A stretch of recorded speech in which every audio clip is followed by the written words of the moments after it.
Tes. Loh, apa lagi? Hah?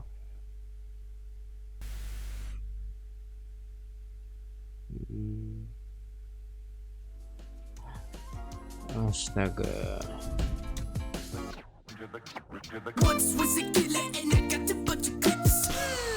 Salah seneng. Ganti.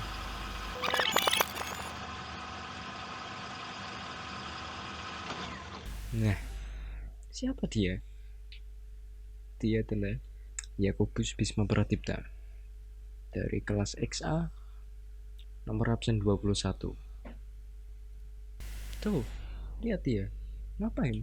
Wajahnya gitu ngapain? Loh, mangap-mangap. Astaga. Ini tuh tugas sejarah. Ngapain harus gini? Ngapain? Bisma, ngapain? Ayo langsung fokus ke tugas sejarah. Oh, delik. Nggak boleh. Dah, fokus. Nah, canda ini. Ini mau menjelaskan kerajaan-kerajaan Islam di Sumatera. Nah, tapi sebelum ke sana, saya mau menjelaskan latar belakangnya datang ke Indonesia dulu. Nah, secara geografis, Samudra Pasai terletak di daerah pantai timur Pulau Sumatera bagian utara. Dengan demikian, daerah itu berdekatan dengan jalur pelayaran dan perdagangan internasional Selat Malaka. Posisi yang sangat strategis menyebabkan Samudra Pasai kemudian berkembang sebagai pusat perdagangan dan sebagai kerajaan Islam. Berkembangnya Samudra Pasai juga tidak terlepas dari peran serta bender-bender lainnya yang menjadi penghubung antara pedagang-pedagang Nusantara. Samudra Pasai pada saat itu merupakan pusat perdagangan rempah-rempah dan berbagai hasil bumi lainnya yang didatangkan dari berbagai daerah. Kerajaan Islam di Pulau Sumatera ada 3. Yang pertama, Samudra Pasai. Terletak di 15 km sebelah timur Yatex, Nangro, Aceh. Diperkirakan tumbuh antara 1270 sampai 1275 Masehi atau pertengahan abad ke-13 Masehi. Sultan pertamanya yaitu Sultan Malik As-Salih berperan penting dalam penyebaran Islam di Asia Tenggara dan perekonomian. Yang kedua ada Kerajaan Islam Jambi. Kesultanan Jambi berdiri bersama dengan bangkitnya Islam di wilayah itu. Eksistensi kesultanan ini mulai pada saat pemerintah Pangeran Kedak gelar Sultan Abdul Qahar pada awal abad ke-17. Pada masa itu terjalin hubungan dengan VOC Jambi karena pada 1616 Jambi merupakan pelabuhan terkaya kedua di Sumatera setelah Aceh.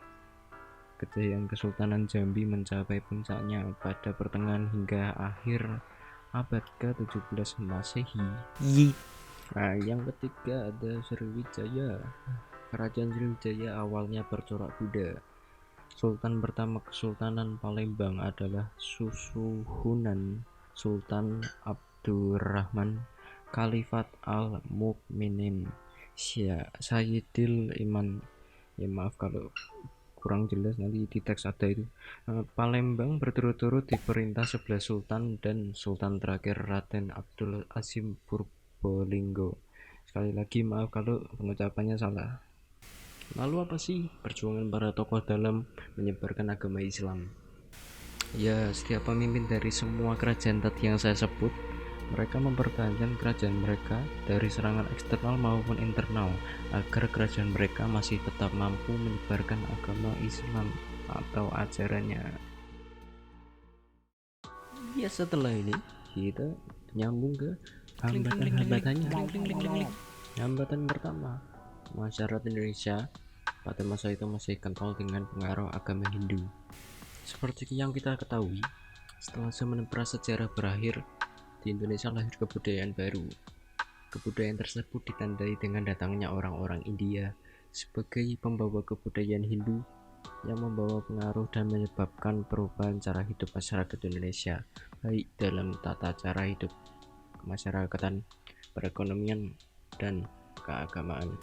Hambatan yang dua, masyarakat Indonesia pada masa itu umumnya masih menganut kepercayaan nenek moyang atau kepercayaan yang kita sebut dengan animisme. Nilai-nilai hidup yang bisa Anda dapat dari perjuangannya adalah yang pertama, keberanian. Yang kedua, pantang menyerah. Dadah. Makasih nonton video nih. Kalau mau subscribe jangan yang sini, yang monster gitu aja, lebih bagus. Ini buat tugas, malu sumpah mbak tonton. Jangan ya. Terima kasih.